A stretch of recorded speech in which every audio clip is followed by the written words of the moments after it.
There is quite a bit of content in metadata. I mean, when you have the records of the phone calls that a particular individual made, you can learn an awful lot about that person.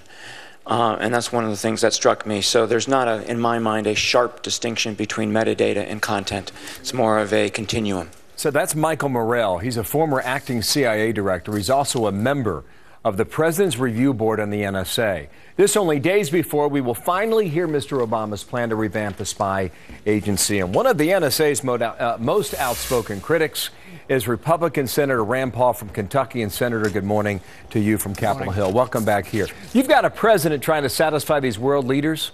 Based on reports, they've given him an earful about this. You have civil liberties as a question mark, and a question also about national security. What is he going to do, Senator?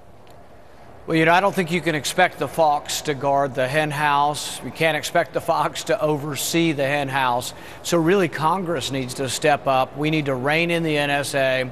I'm all for spying on terrorists, but I don't think we're catching any terrorists by spying on every American. Think about it. All those phone records that we collect for 5 years, do you think there's a terrorist anywhere in the world using the same phone twice? You think there's a terrorist that has the same phone that they were using 5 years ago? I don't think there's one terrorist that's been stopped by any of this data. It's extraordinarily expensive and it's extraordinarily intrusive into American lives. Are you aware of what Catherine Herridge reported last night here on Fox? She's saying that the trail for these terrorists has gone cold because they're dropping off the radar. What's that suggest? Well, the thing is I don't think it's news to any of them that we have the ability to spy on phone calls. So I think that they probably have been doing this for years now. But I think it is important that the things we're fighting for, when I see our young men and women who've lost arms and legs fighting for our freedom, they tell me they're fighting for the Bill of Rights. It's disappointing for them to come home and find out we gave up on the Bill of Rights while they were gone. So we do have to defend our liberties. That's what we're fighting for. That means the Fourth Amendment, and it means that the government shouldn't issue a single warrant and get the records of millions of Americans. It's not constitutional, and it needs to end. There's another story this morning that's breaking about 100,000 computers embedded by the NSA going back a couple of years. And the agency apparently has expressed already that it's tracking online traffic and also looking again at national security. What do you think of that? Yeah, but it's the fox guarding the hen house. Who's going to protect the American citizen from unwarranted searches? And the thing is, do we want to live in a surveillance state where every one of your Google searches, every one of your Visa bills, every one of your bank bills is being looked at by the government? I frankly think that the Supreme Court has to rule on this and has to evaluate it, because my Visa bill, where I spend my money, can tell you whether I gamble, whether I smoke, whether I drink, what books I read. That's private information, and the government shouldn't be looking at your Visa bill or any third-party record, which is metadata. That's a way of saying they're trying to say, oh, it's not really anything. But where you spend your money on your Visa card tells a lot about an individual. That's private information, and no one should be looking at that without a warrant. That's kind of what Mike Morrell was suggesting in the hearing that we just played there for our viewers as well. Another point here, the issue of data storage appears to be a big issue for the president. From what I read, the phone companies don't want anything to do with this.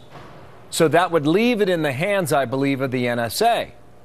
And if that's the case, the program doesn't change, does it?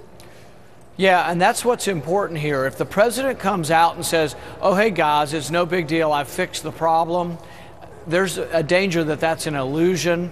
They've already done this once. The last meeting they had at the White House, where they all trooped out of the White House and they said, oh, no one's spying on America or on Americans, is because they defined away the existence of spying. They say collecting all your records is not spying.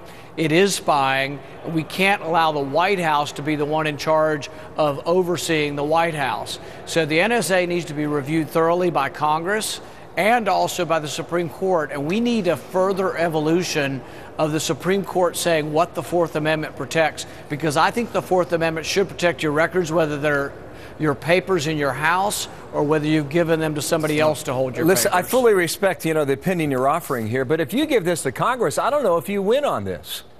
Do you? We'll see. But I think we can't trust the White House to investigate themselves. It's just like the IRS scandal.